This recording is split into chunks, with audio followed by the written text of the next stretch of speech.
E aí, já pensou em ganhar muito dinheiro com um canal de corte igual esse daqui que você está assistindo? No primeiro link da descrição temos um aulão para você que quer começar um canal de cortes e faturar muito aqui na internet. Também teremos planilhas que irão te ajudar na hora de organizar a produção do seu canal. Tá esperando o quê? Mas então, como que você encabeça essa parte do impeachment? O que estava acontecendo naquela época? Dá pra gente o contexto. Porque eu queria entender esse impeachment, porque cada um defende de um lado, né? Já veio gente aqui falando, não, que foi um absurdo, foi só pedalada, e a gente sabe que não foi só isso. Não foi. Se você pegar a minha denúncia, você vai ver que eu narro tudo, mas dá o contexto pra gente, o que estava acontecendo naquela época, relembrar. Até porque tem, desculpa te interromper, mas tem gente muito jovem que nem não vivenciou. Não viveu isso. As pedaladas foram, na verdade, vamos dizer assim, a maneira de contabilizar o rombo decorrente dos muitos desvios. Eram muitas coisas. Isso. Ele é a ponta do iceberg, é o que aparecia. Isso, é o que aparecia, entendeu? Então, assim, aí eu peguei a legislação que proibia utilizar dinheiro dos bancos públicos para pagar programas de governo. A presidente Dilma e o seu governo não só utilizou o dinheiro dos bancos públicos, o que era proibido, como não contabilizou essa utilização. Como assim não contabilizou? Não aparecia? Não aparecia. Mas como justificava essa saída de dinheiro? Então, havia toda uma contabilidade ali. Paralela? Uma contabilidade fictícia. Dá um exemplo pra gente entender. Por isso que na minha sustentação oral eu falo de uma verdadeira fraude. Entendi. Entendeu? Se você pegasse a contabilidade, assim, não ficava claro que estava utilizando dinheiro para fazer empréstimos via BNDES, por exemplo, para Angola, para Cuba. Entendeu? Esse dinheiro não aparecia como empréstimo? Aparecia. Mas não aparecia que estava sendo utilizado dos bancos públicos. Ah, não? Não. Aparecia como? Então, assim, você tinha todo um problema de contabilidade. Então, assim, por exemplo, de tudo que foram os que a gente chama dos desvios, né? Os bilhões. Tá. Bilhões, né? Bilhões. Quando a documentação a que eu tive acesso, que foi uma investigação feita pelo Ministério Público de Contas, acusava algo em torno de 400 milhões. Tá.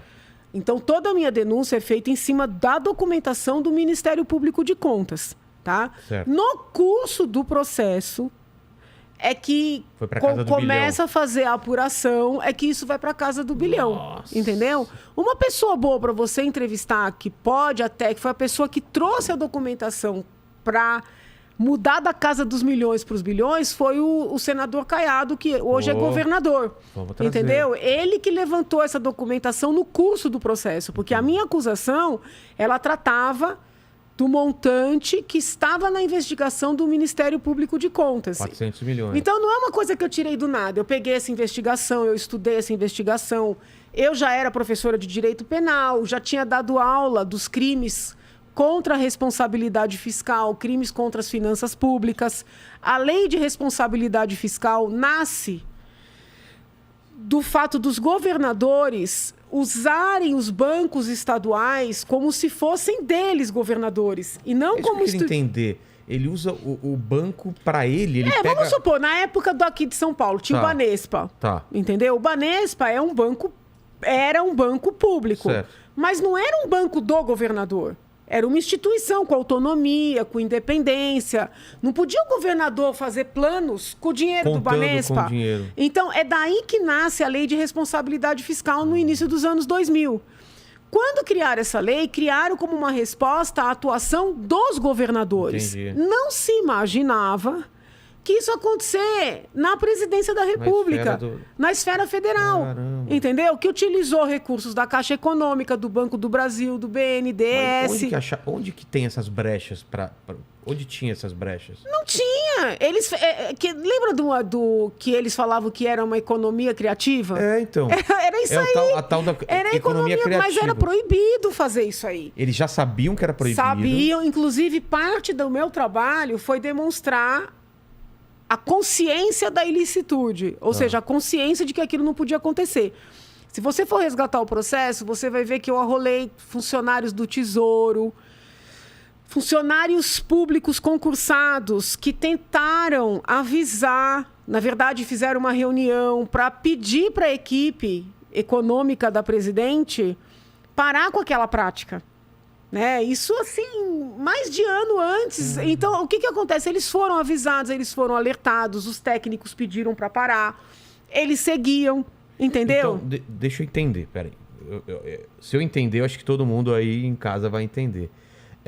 Eles pegavam esse dinheiro do banco, então, e para financiar Cuba, financiar a ditadura, é isso? Teve de tudo. Teve Tudo? para emprestar, por exemplo, para empresas que foram construir obras, entendeu? Então, assim, vamos lá. Eles emprestavam para os países pagarem essas empresas, né? É duro ficar falando o nome aqui, porque...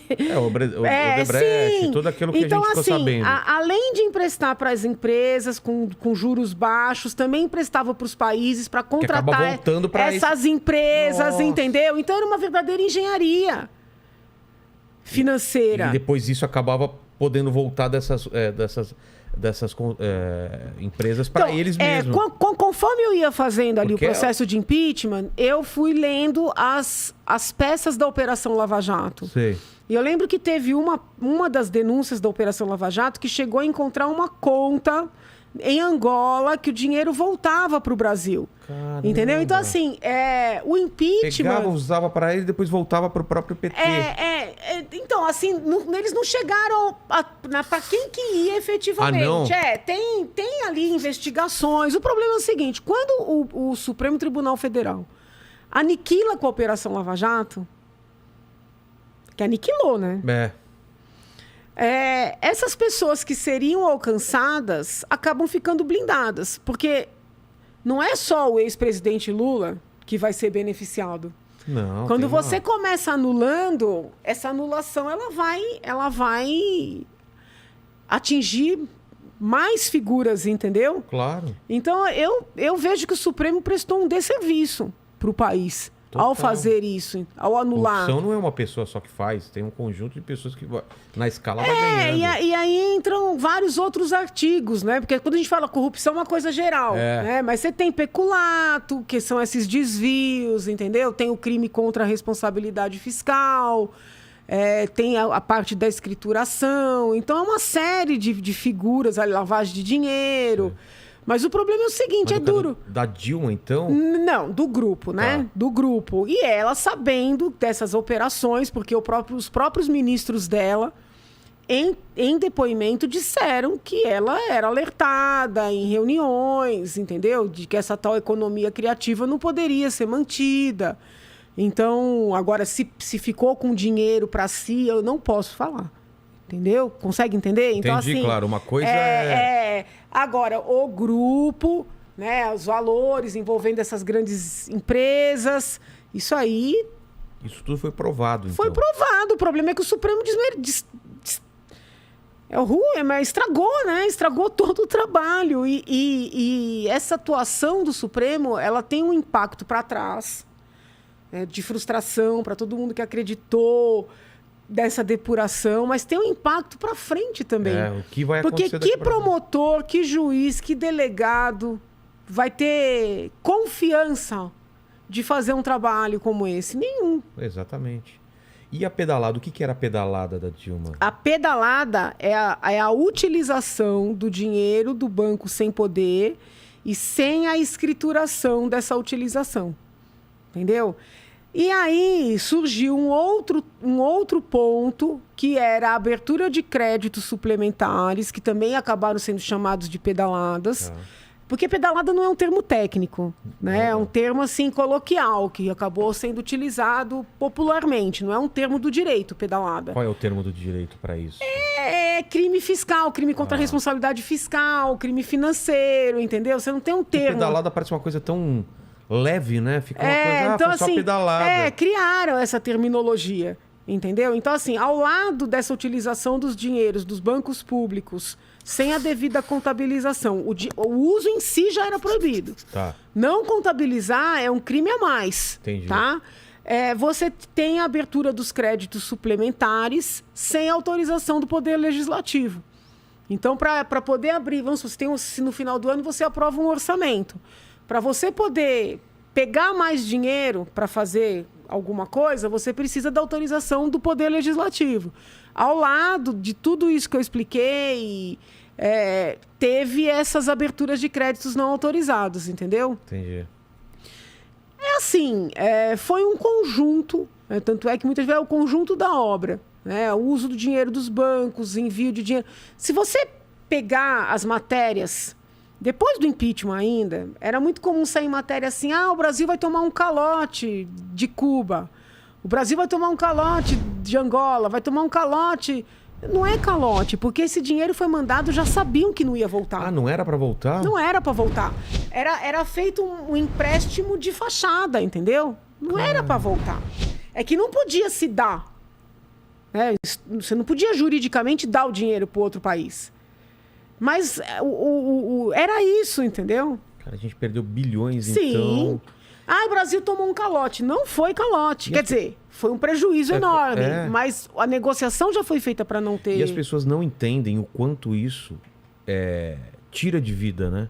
Porque o quanto isso matou gente, né? Porque é um dinheiro que era nosso e nunca mais é um dinheiro que nunca mais vai voltar. Mas como não tem uma relação direta com a vida das pessoas mais pobres, fica uma coisa muito vaga, né?